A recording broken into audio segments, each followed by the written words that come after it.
नमो नमो विद्यार्थियों, जयतु संस्कृतम। आज हम आपके लिए लेके आए हैं वैदिक साहित्य भाग 3। आप लोग जरूर नोट कीजिएगा। इसके पहले मैं लेके आई थी वैदिक साहित्य भाग 1। छोटे छोटे टॉपिक लेके आ रही हूँ मैं। वैदिक साहित्य भाग 2 और आज हम लेके आए हैं आपके लिए वैदिक साहित्य भाग 3। तो आप लोग जरूर नोट कीजिएगा अपनी कॉपी में। मेरा यूट्यूब चैनल कविता सुरेश पवार है, को लाइक कीजिएगा, शेयर कीजिएगा, सब्सक्राइब कीजिएगा, बेल आइकन प्रेस कर दीजिएगा, जिससे आगे आने वाले नोटिफिकेशन आपको मिल जाया करेंगे। और आप लोग जरूर अपनी कॉपी में नोट कीजिएगा, इसीलिए मैं छोटे छोटे टॉपिक लेके आ रही हूँ आपके लिए। तो देखिए, एमपी सुपर टेट संस्कृत के छोटे छोटे टॉपिक हैं और मैं जो पढ़ा रही हूँ मैंने स्वयं पढ़ा है और मैं अपनी नोट्स के अनुसार आपको समझा रही हूँ। आप लोग जरूर नोट कर लीजिएगा। तो देखिए, आज हम वैदिक साहित्य भाग 3 वेद। तो वेद के प्रकार, इसके पहले मैंने वैदिक साहित्य और लौकिक साहित्य समझाया था आपको, तो आज हम आपको समझाएंगे वेद के प्रकार। तो देखिए, वेद के प्रकार वैदिक साहित्य की दृष्टि से 4 भागों में बांटा गया है। वैदिक साहित्य की दृष्टि से वेद को कितने भागों में बांटा गया है? 4 भागों में बांटा गया है। वेदों की संहिताएं, ब्राह्मण ग्रंथ, आरण्यक ग्रंथ और उपनिषद। तो आप लोग को याद रखना है कि वैदिक साहित्य की दृष्टि से कितने भागों में बांटा गया है? वेद को 4 भागों में बांटा गया है। वेदों की संहिताएं, ब्राह्मण ग्रंथ, आरण्यक ग्रंथ और उपनिषद। हम आपको बारी बारी से सभी के बारे में समझाएंगे।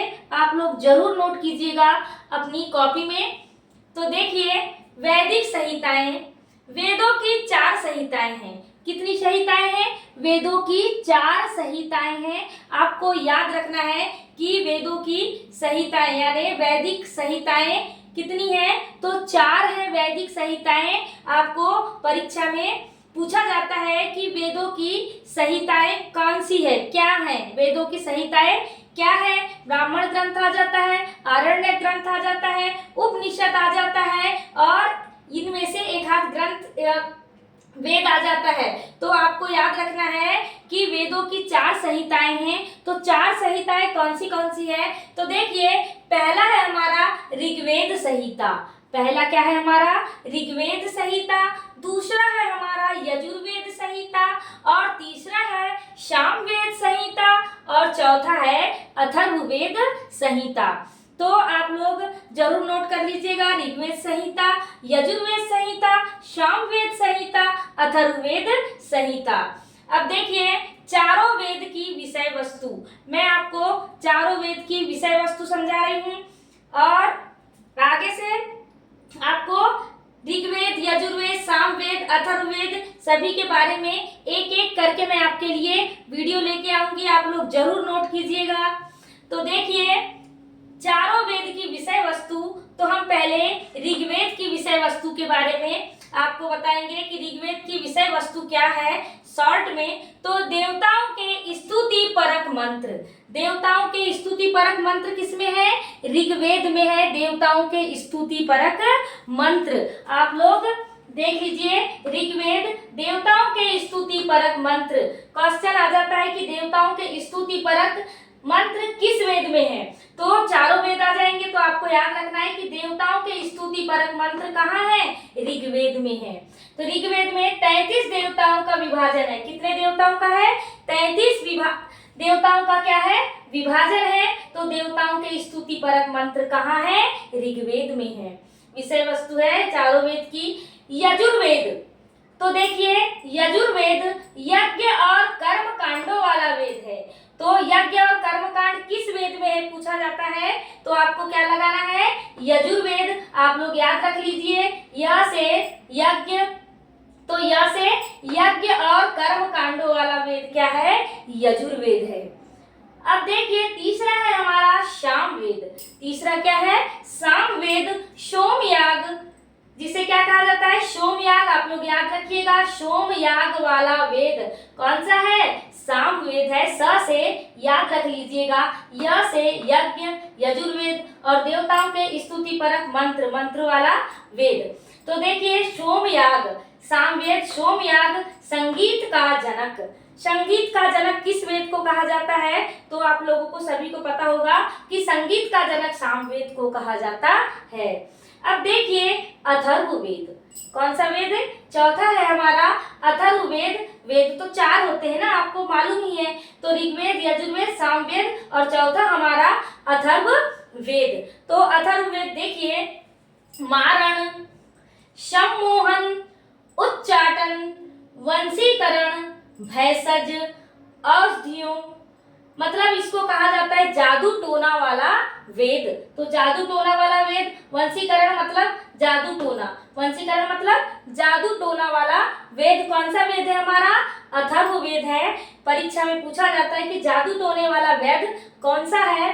तो जादू टोने वाला वेद हमारा अथर्ववेद है। तो आप लोग जरूर नोट कीजिएगा, मारण वाला वेद, सम्मोहन वाला वेद, उच्चाटन वाला वेद, वंशीकरण वाला, भैषज, औषधियों वाला वेद और जादू टोने वाला वेद कौन सा वेद है? अथर्ववेद है। आप लोग जरूर नोट कर लीजिएगा, देख लीजिए अच्छे से।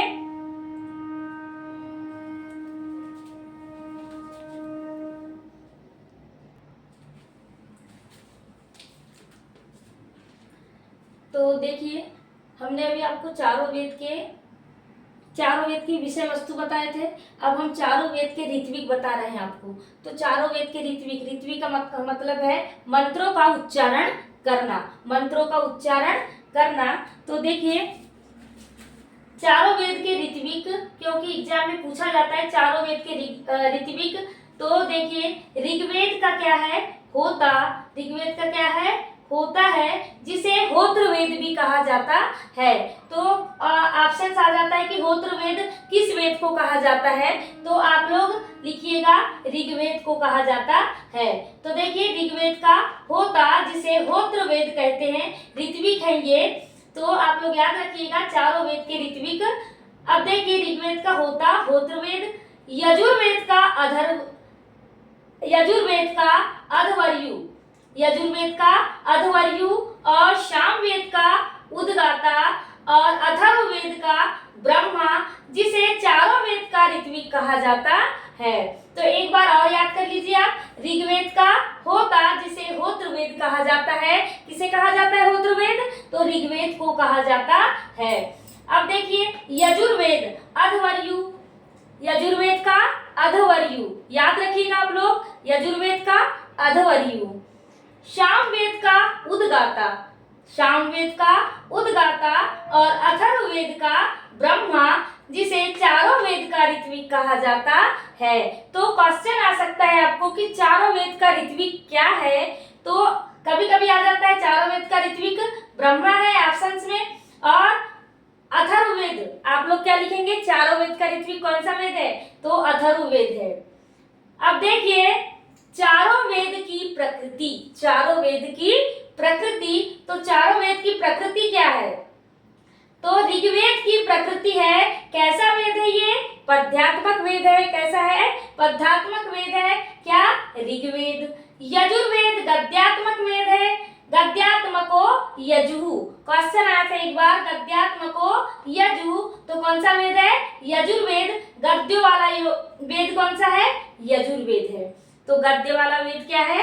यजुर्वेद है। और पद्यात्मक वेद ऋग्वेद है। सामवेद भी क्या है?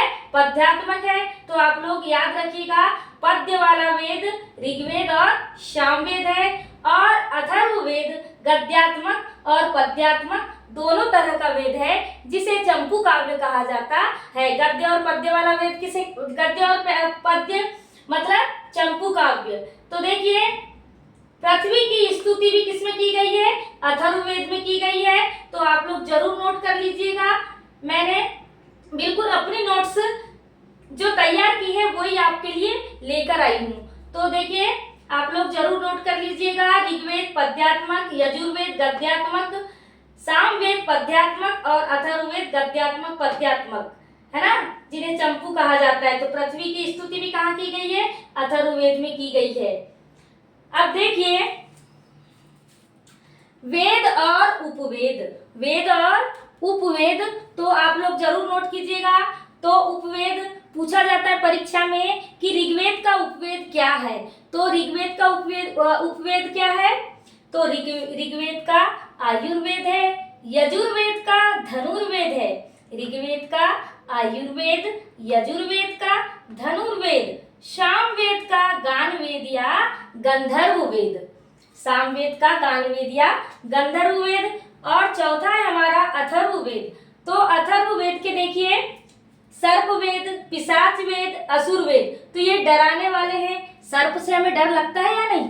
पिशाच से लगता है या नहीं? असुर से लगता है या नहीं? तो आप लोग याद रख लीजिएगा, डराने वाले सर्पवेद, पिशाच वेद, असुर वेद, अथर्ववेद के हैं ये। और पढ़ने वाले, जिसे हम पढ़ते हैं, इतिहास, पुराण, स्थापत्य, ये क्या है? हम पढ़ते हैं। तो दो प्रकार से ऐसा बना लीजिएगा आप लोग, अथर्ववेद डराने वाले और पढ़ने वाले। कभी अंदर से पूछ लेता है, और बिल्कुल वर्ग 1 में ऐसे ही पेपर आया था संस्कृत का कि अंदर से पूछा गया था। तो देखिए, अथर्ववेद डराने वाले, सर्पवेद किसे कहते हैं? तो अथर्ववेद को कहते हैं। पिशाच वेद क्या है? अथर्ववेद है। असुर वेद क्या है? अथर्ववेद है। और इतिहास किस वेद से लिया गया है? इतिहास, पुराण, स्थापत्य। तो कौन से वेद से? अथर्ववेद से। तो आप लोग जरूर नोट कीजिएगा, और मेरा यूट्यूब चैनल को लाइक कीजिएगा, शेयर कीजिएगा, सब्सक्राइब कीजिएगा, बेल आइकन प्रेस कर दीजिएगा, जिससे आगे आने वाले नोटिफिकेशन आपको मिल जाया करेंगे। और आप लोग मुझे कमेंट जरूर कीजिएगा, जिससे मेरा उत्साह बढ़े कि मैं आपके लिए और अच्छे अच्छे टॉपिक लेकर आऊं। आप लोग जरूर नोट कीजिएगा। राधे राधे।